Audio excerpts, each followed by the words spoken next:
Ta parole est une lampe à mes pieds, une lumière sur mon sentier. Psaume 119, verset 105. La méditation.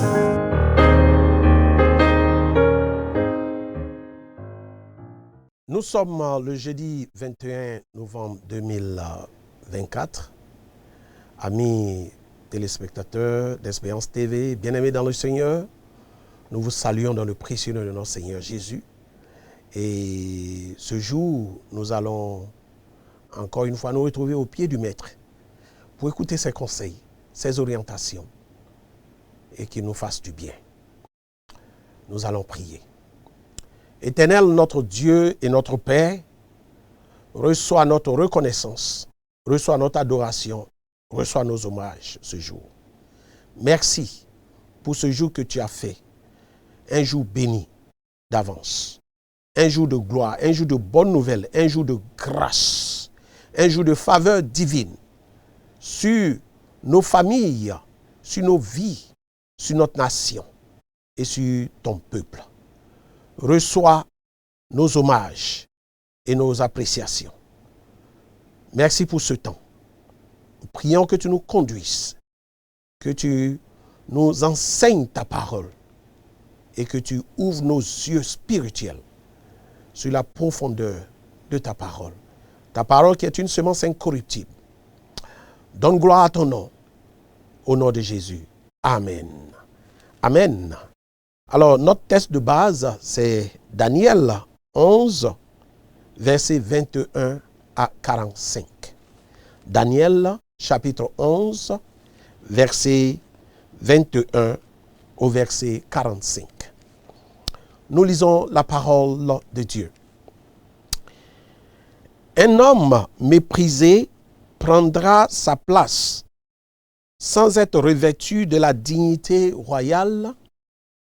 Il paraîtra au milieu de la paix et s'emparera du royaume par l'intrigue. Les troupes qui se répandront comme un torrent seront submergées devant lui et brisées de même qu'un chef de l'alliance. Après qu'on se sera joint à lui, il usera de tromperie et il se mettra en marche et il aura le dessus avec peu de monde. Il entrera au sein de la paix, dans les lieux les plus fertiles de la province.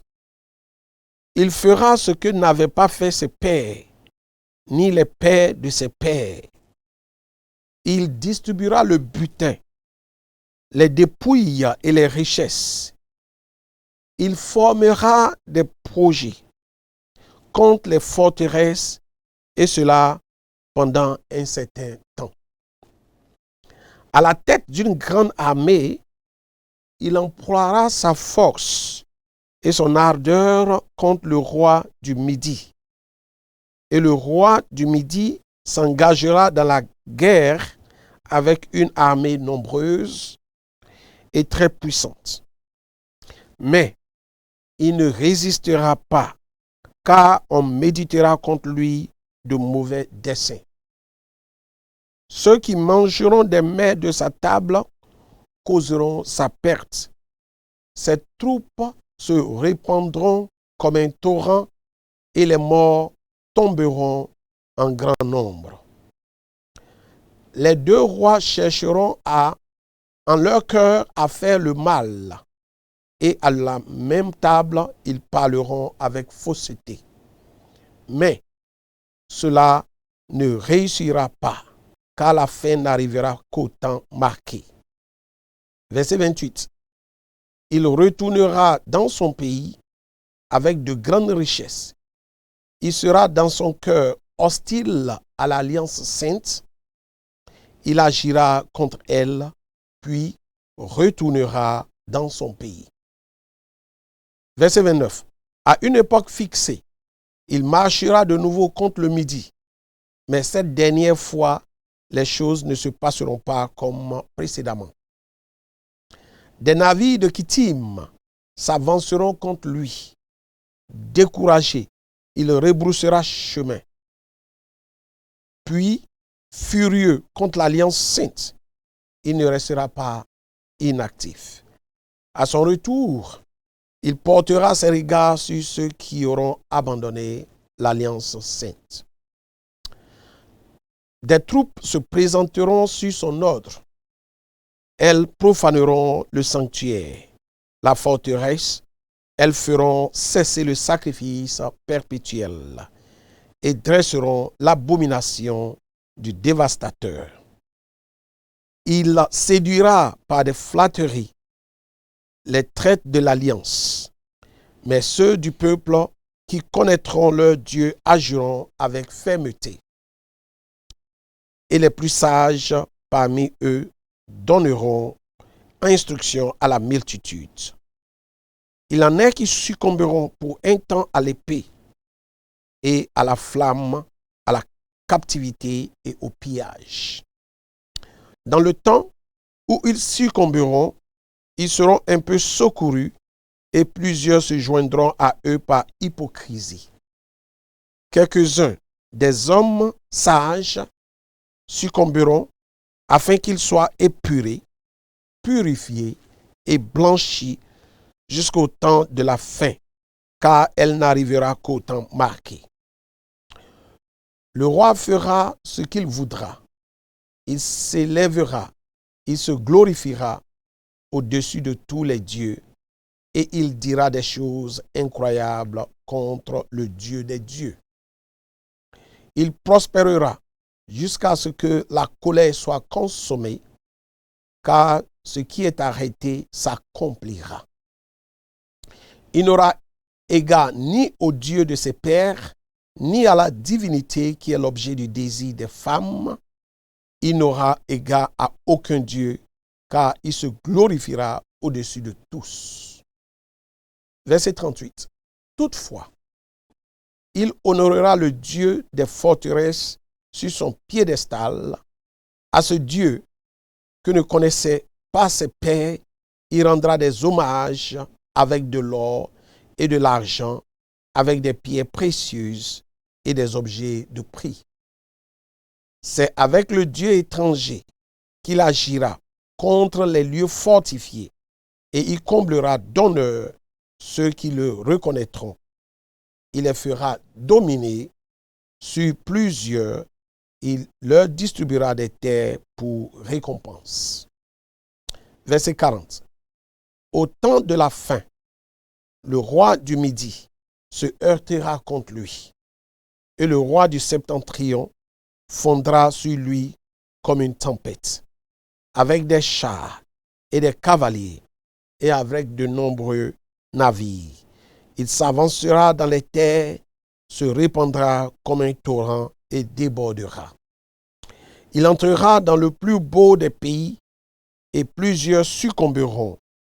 Mais Édom, Moab et les principaux enfants d'Ammon seront délivrés de sa main. Il étendra sa main sur divers pays, et le pays d'Égypte n'échappera point. Il se rendra maître des trésors d'or et d'argent et de toutes les choses précieuses d'Égypte. Les Libyens et les Éthiopiens seront à sa suite.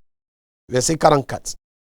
De nouvelles de l'Orient et du Septentrion viendront l'effrayer, et il partira avec une grande fureur pour détruire et exterminer des multitudes.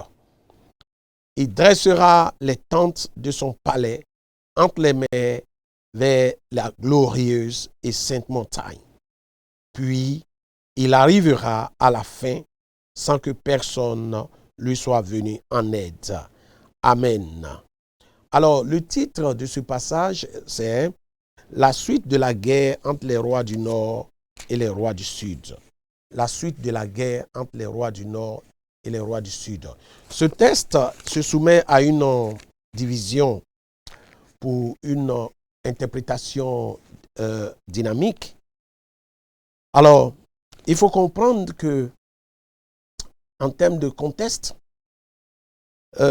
Daniel 11, verset 21 à 45 se situe donc dans une prophétie complexe qui décrit une série d'événements futurs liés au roi du Nord et au roi du Sud. Cela représente, n'est-ce pas, des puissances politiques de l'époque et des conflits dynastiques. Et ce texte, comme nous pouvons le constater, le texte de Daniel est un texte qui peut avoir trois angles d'approche. L'approche donc historique, l'approche prophétique et l'approche eschatologique. Et il est bon de comprendre que pour certains théologiens, Daniel est, si vous voulez, l'équivalent de l'Apocalypse de l'Ancien Testament.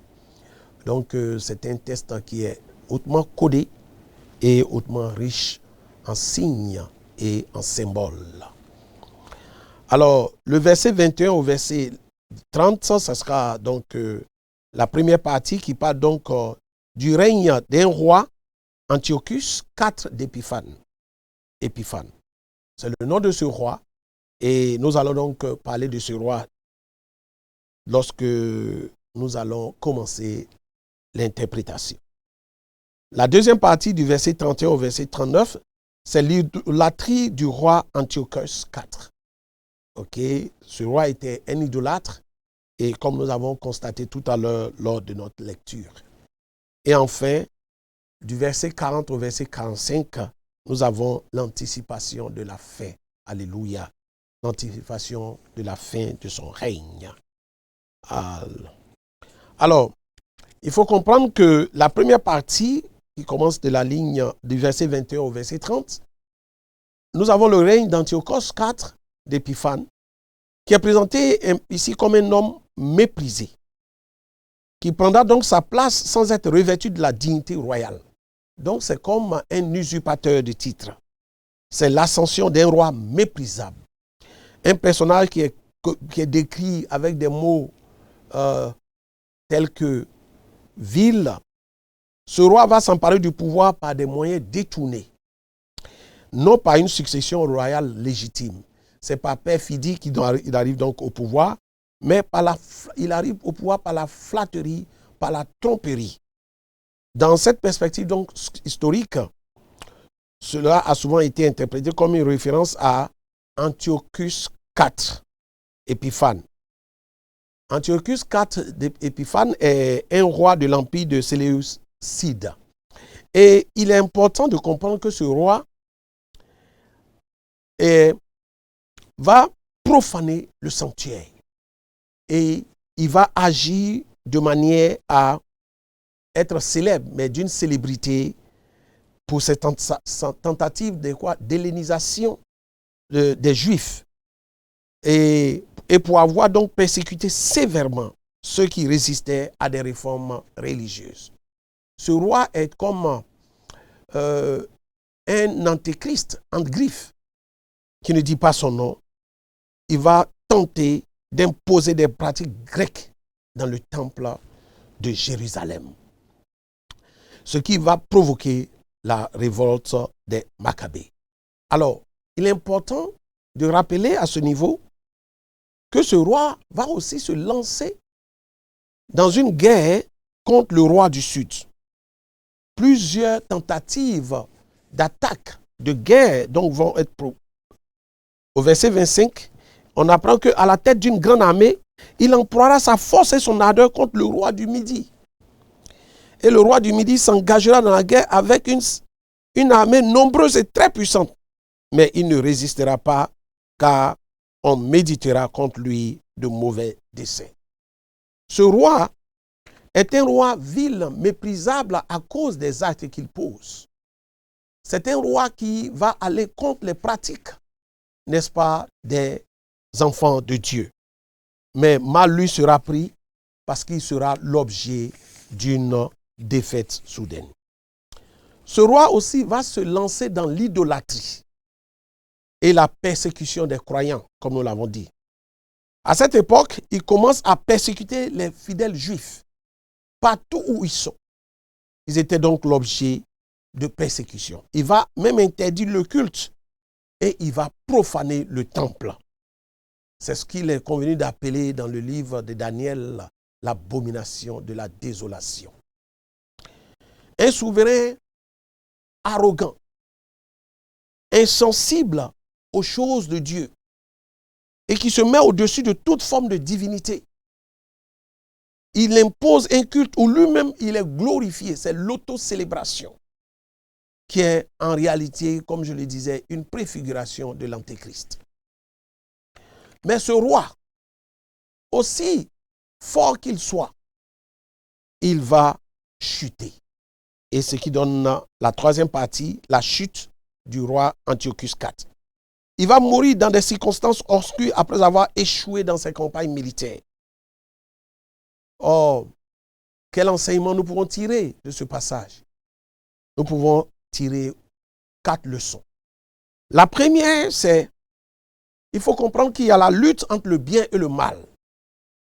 La lutte entre le bien et le mal à travers ce roi et le peuple de Dieu. Il faut aussi retenir que dans sa démarche, le roi, tout orgueilleux qu'il soit, tout auto-célébrant qu'il soit, se prenant même pour un Dieu, il va inévitablement faire face à la justice divine. La justice de Dieu est une justice qui inévitablement va s'opérer. Comme troisième enseignement, nous voyons à travers ce passage la préfiguration de la fin des temps. Pour beaucoup de théologiens, n'est-ce pas, ce passage ne se limite pas à une interprétation historique seulement, mais il faut aussi voir une interprétation eschatologique. Elle anticipe les événements de la fin des temps, notamment la venue de l'Antéchrist, et qui va donc ouvrir l'ère de la grande tribulation. Oui, persécutés, les chrétiens, les croyants seront l'objet de persécution. Mais la bonne nouvelle, c'est que cette persécution est limitée dans le temps. Ce passage est hautement prophétique, comme nous l'avons dit, et chargé de références historiques, mais aussi de beaucoup d'implications eschatologiques. Pour les croyants que nous sommes, nous devons comprendre que, oui, sur cette terre des hommes, l'Antéchrist va régner. Sur cette terre des hommes, les croyants seront persécutés. Sur cette terre des hommes, les lois divines seront l'objet seront combattus. Mais le dernier mot revient à l'Éternel, notre Dieu. Le Dieu au-dessus de tout. Celui qui a créé le ciel, la terre et tout ce qu'elle contient. Ce Dieu qui ne change pas. Il est le même hier, aujourd'hui et éternellement. Ce Dieu qui s'appelle l'alpha et l'oméga. Oui, il s'agit de ce grand Dieu. Il a le dernier mot. Et il est bon de comprendre que les forces du mal ne triompheront jamais indéfiniment. L'élément que nous pouvons comprendre aussi à travers ce passage, c'est que le bien et le mal vont toujours s'affronter. Mais la victoire revient toujours au bien. Alléluia. Pour les croyants que nous sommes, ce texte doit nous interpeller également par rapport à notre vie sur cette terre des hommes. Comment marchons-nous sur cette terre des hommes? Est-ce que nous sommes obéissants à la parole de Dieu? Est-ce que nous sommes soumis à la parole de Dieu? Est-ce que Dieu peut compter sur toi?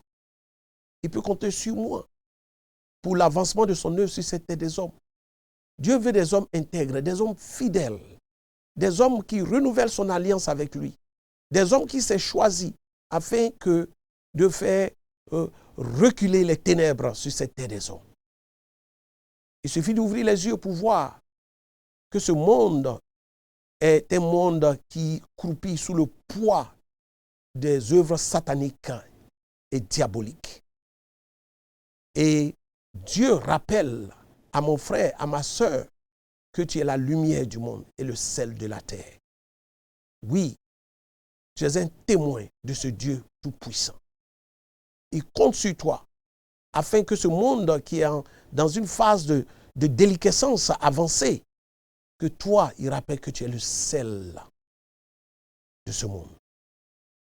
Ce monde avec les ténèbres, il te rappelle que tu es la lumière Lorsque la lumière apparaît, les ténèbres disparaissent. Alléluia.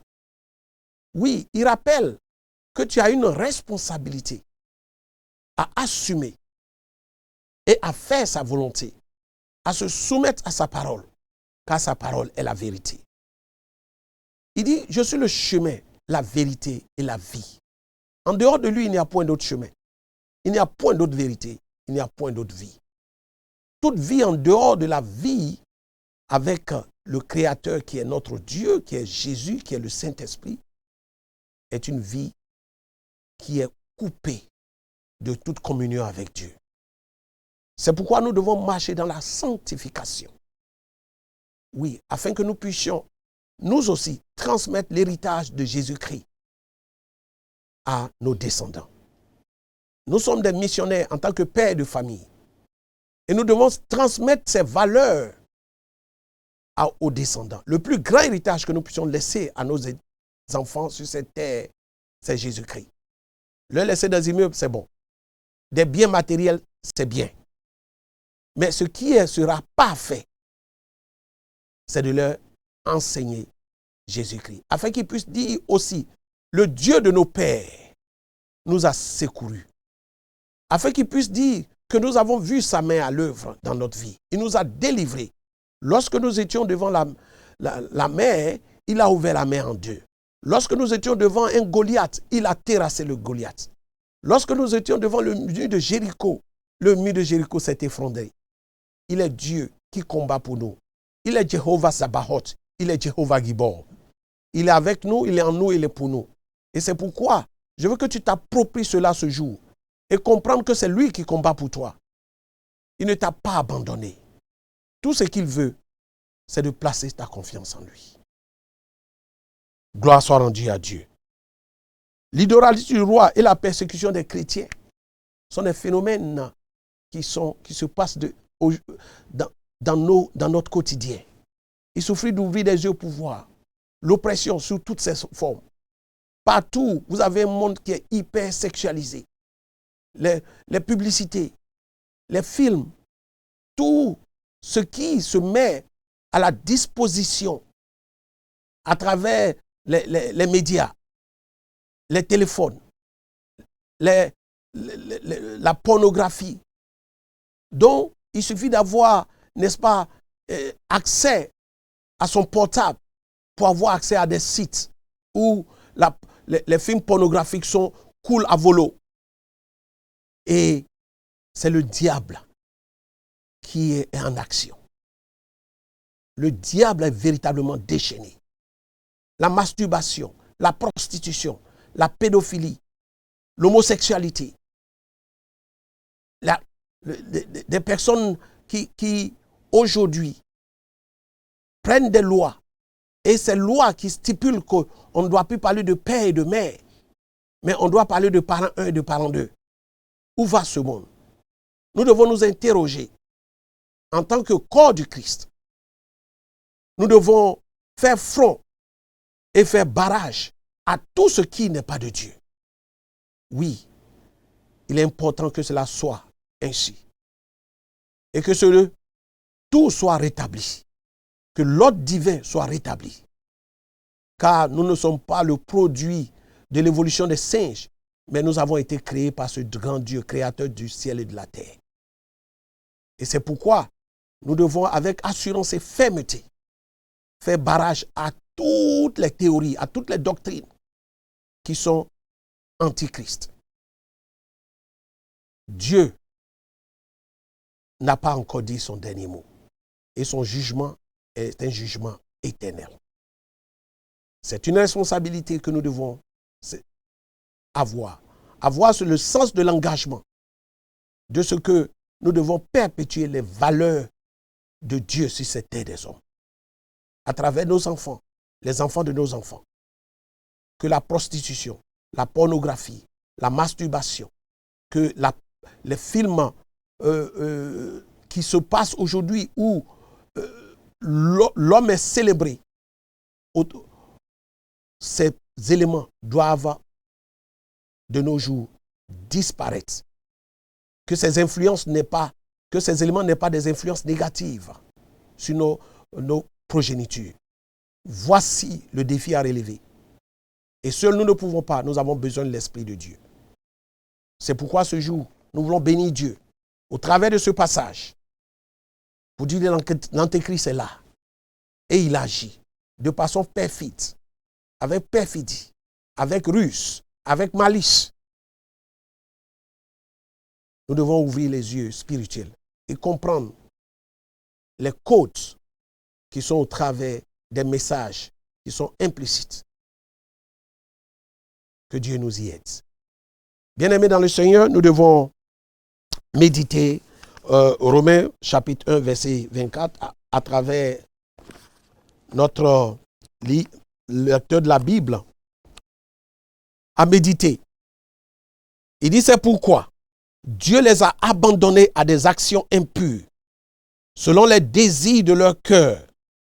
Ils échangent la vérité concernant Dieu contre le mensonge. Ils adorent et servent ce que Dieu a créé au lieu du Créateur lui-même, qui doit être loué pour toujours. Amen. Voici donc le point d'ancrage de notre méditation de ce jour. Romains 1, versets 24 à 25. Dieu les a abandonnés à des actions impures, selon les désirs de leur cœur. Ils échangent la vérité concernant Dieu contre le mensonge. Et vous savez qui est le père du mensonge. Ils adorent et servent ce que Dieu a créé au lieu du Créateur. Ils adorent l'objet créé que d'adorer le Créateur lui-même, qui doit être loué pour toujours. Amen et Amen. Que le nom du Seigneur soit béni et que toute la gloire lui revienne au nom puissant de Jésus. Amen. Shalom. Ta parole est une lampe à mes pieds, une lumière sur mon sentier. Psaume 119, verset 105. La méditation.